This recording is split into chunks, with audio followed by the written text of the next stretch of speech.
Hi everyone! Welcome to Sulit Tech Reviews. So yun na nga guys, na-reveal na kanina sa live stream at official launch ng realme X3 SuperZoom ang official price ng phone na to, pati na rin yung sa Realme Watch. So pag-usapan natin guys, primarily yung realme X3 SuperZoom kung sulit ba talaga siya para sa price niya.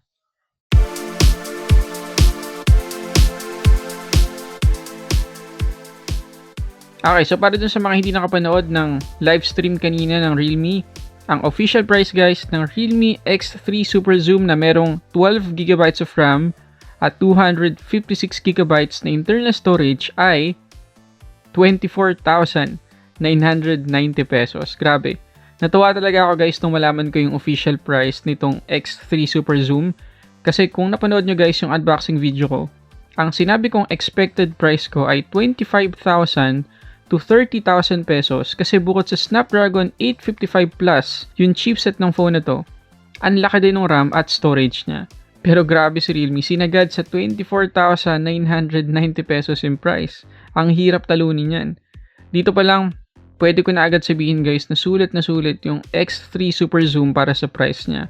Pero, hayaan nyo muna akong ipakita sa inyo yung mga hindi natin napag-usapan sa last video. Pero bago yan guys, sabihin ko muna ilang promos ng Realme tungkol dito sa X3 SuperZoom. Okay, number 1, yung pre-order period ay mag-start ngayong araw, July 9 hanggang July 17 sa mga concept stores, kiosk, at select stores nationwide.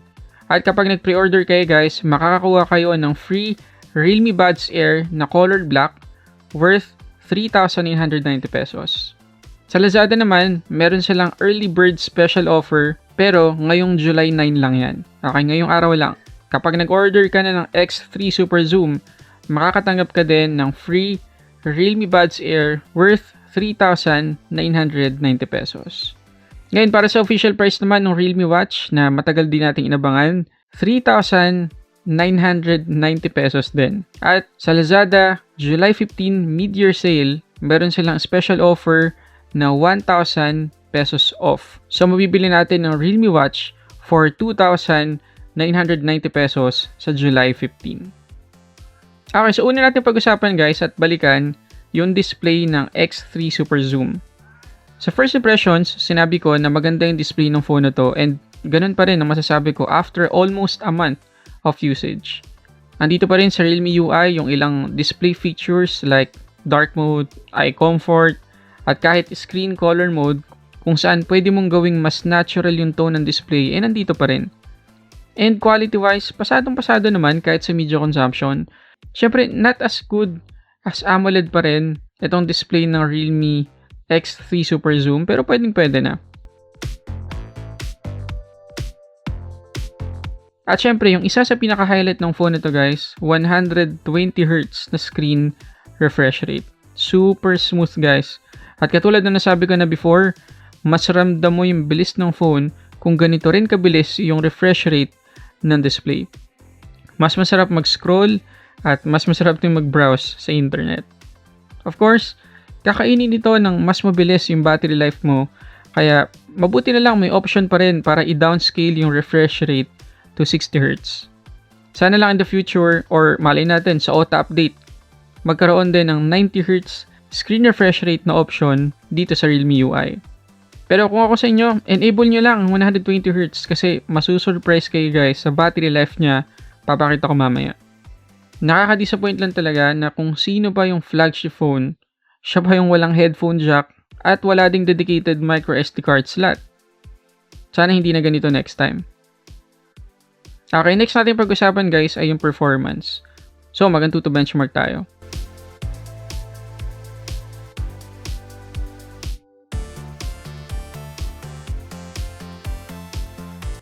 Okay, total score guys na nakuha natin ay 502,462. Napakalapit na rin nung score na yan sa ipinakita ng Realme sa advert nila na 515,018. Siguro kailangan nating ilagay sa high performance mode para mas tumaas pa yung score. So gawin natin yun.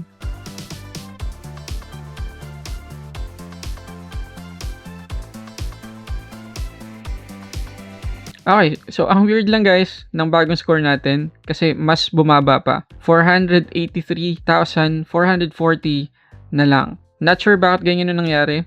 Pero actually guys, hindi ito yung first time na na-experience ko yan. Nag-test na ako before. Nakakuha ko ng 496,809 na score. Tapos nung nilagay ko naman siya ulit sa high performance mode, bumaba yung score to 489,000 na lang, 442. Malamang sa future auto update, ma-fix din to ng Realme. Pero alin man dyan guys sa mga score na yan na makuha natin, mataas pa rin at pang flagship talaga. At malaking tulong din na naka UFS 3.0 na ang storage itong X3 SuperZoom dahil umabot ng 1.5 GB per second ang sequential speed niya. So walang problem sa pag-open ng apps. Kahit nga mag-open tayo ng madaming apps ng sabay-sabay, hindi agad-agad maghahang itong X3 dahil sa napakalaki niyang 12 GB of RAM. Sa gaming naman, like NBA 2K20 na naka-high at ultra-high yung settings, sisiw na sisiw dito.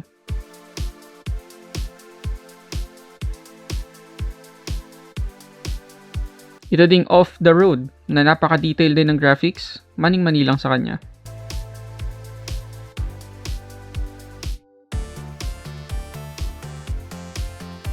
At dito din naman sa masabigat na dirt bike, kayang-kaya niya din.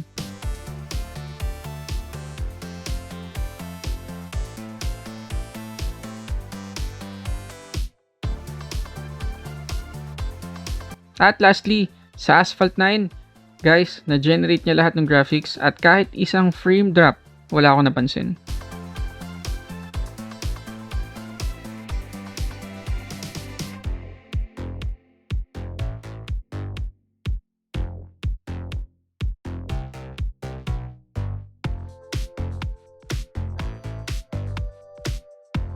So, expect na rin natin na good din for gaming ang phone na to. Now, pagdating sa heat, good news dahil may liquid cooling system din ng X3 SuperZoom. Meron siyang vapor cooling tube na gawa sa 8mm copper tube na nakakatulong sa heat dissipation. So, may peace of mind yung mga gamers dito. Next naman ay yung battery life niya. So again, meron tayong 4,200 mAh na battery. So, kumusta naman yung performance? Dito, na-surprise ako talaga. So, from 100% down to 17%, nakakuha tayo guys ng 14 hours and 38 minutes na screen on time.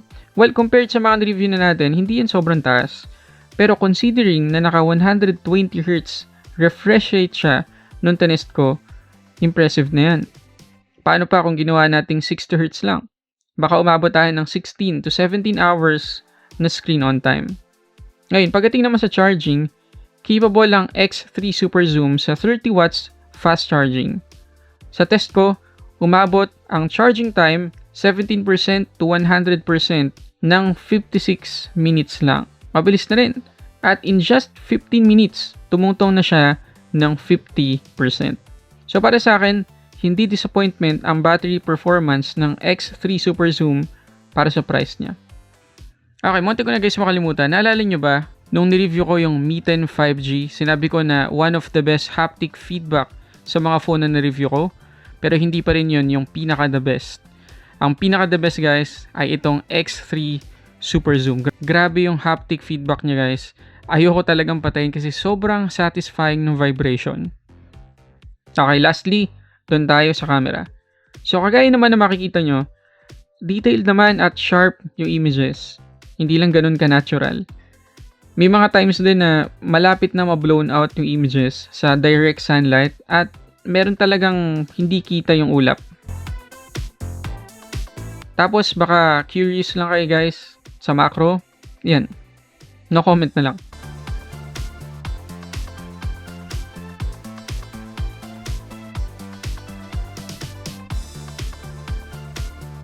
Okay, dun tayo sa video samples na hindi ko na-discuss sa inyo sa unang video. Start tayo sa 1080p 60 frames per second. Well, okay naman. Stable siya for the most part pero nakukulangan lang talaga ako dun sa sharpness.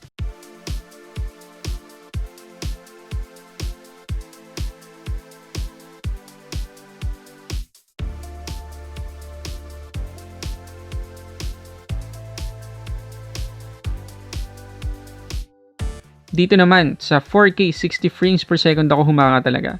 Tingnan nyo naman, napaka-sharp ng kuha at higit sa lahat, stable na stable. bibihira guys yung mga phone na may ganyang capability sa 4K 60 frames per second. Usually, walang stabilization sa ganyang setting. Now, enable naman natin guys yung ultra steady mode. Remember, naka 4K 60 frames per second ako pero nung in-enable ko na, halatang na downscale siya. Ngayon, naka 1080p 60 frames per second na lang tayo.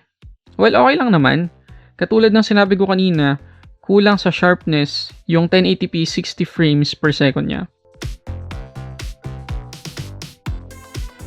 Now, enable naman natin yung ultra steady max. Obviously, downscale tayo ulit.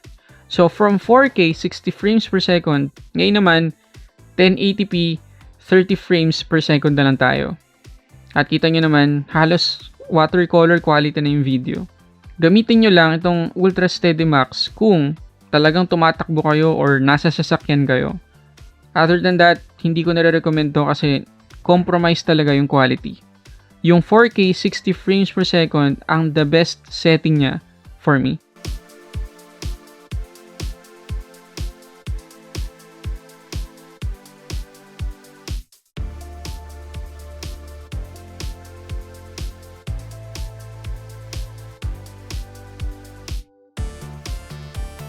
Ngayon naman guys, yung ipinangako kong Starry Night dito sa Realme X3 SuperZoom, ito yung mga nakunan ko. At nga pala guys, please note na hindi 1 minute yung tagal ng pag-shot dito, 4 minutes minimum.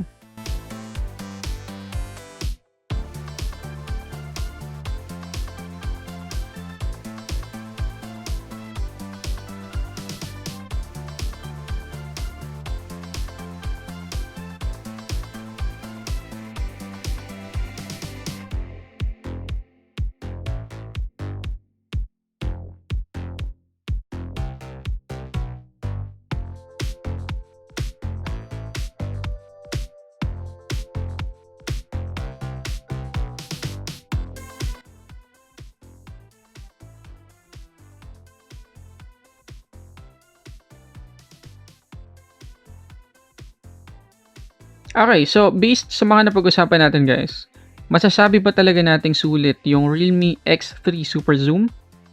Para sa 24,990, para sa akin yes na yes yan. Una, dahil sa Snapdragon 855 Plus na chipset, sa 120Hz na display, magandang battery life, malaking storage na 256GB, at malaking 12GB na RAM, at syempre, superb na camera. So, kung titingnan nyo guys, future-proof na rin yung phone na to. Pero syempre hindi pa rin siya perfect kasi wala tayong wireless charging dito, walang headphone jack, walang micro SD card slot, at hindi pa siya 5G. Pero kahit may mga imperfection siya, para sa akin, opinion ko lang na hindi ko pinipilit sa inyo, sulit yung X3 SuperZoom. O nga pala guys, para sa last part ng video na to, yung Realme Watch na nasabi ko kanina, i-quick unbox muna natin. So, kita nyo naman guys, box pa lang, heavily inspired talaga ng Apple Watch. Actually, kahit yung strap, Apple Watch din yung inspiration. Kaka-unbox natin. Pag open, andyan agad yung Realme Watch, nabubungad sa atin. Tapos sa ilalim, magnetic charger, at documentations. Okay, don't get me wrong maganda tong Realme Watch, no doubt. Disturbed lang ako sa laki ng bezel niya sa baba. Medyo makapal din siya. Pero maganda yung strap niya, madami din namang features, at very colorful yung watch faces, at mabilis yung raise to wake gesture. However, for 3,990 pesos, baka mag-Amazfit beep na lang ako. Nakatipid na ako ng 1,000 pesos, naka-trans reflective display pa ako. Okay, so yun muna guys. Maraming salamat ulit sa panonood, at kung hindi ka pa aware, meron tayong ongoing Redmi 9 giveaway. Nandiyan yung link ngayon sa taas. Pakiclick nyo na lang para sa mechanics. At don't forget guys, to hit the like button, mag-subscribe na rin kayo at i-click yung notification bell para ma-notify kayo sa susunod nating mga reviews. So yun muna, para sa samot-saring unboxing reviews, this is Sulit Tech Reviews.